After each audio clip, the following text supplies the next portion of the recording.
వ్యతిరేకమైన పార్టీల గురించి అంత అసహ్యంగా చెప్తూ ఉన్నాయి. ఇది ప్రజాస్వామ్యంలో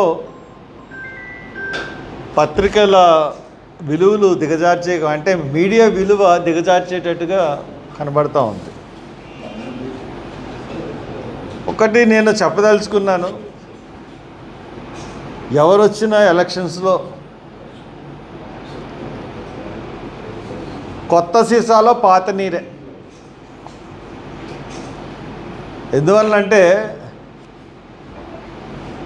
ఎలక్షన్స్లో సమూలమైన మార్పులు అన్నాయి ఏమీ జరగట్లేదు.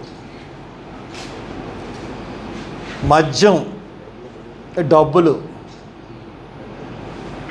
వీటి మీదే పార్టీలు నమ్మకం పెట్టుకుని ఎలక్షన్ జరుగుతున్నాయి తప్పితే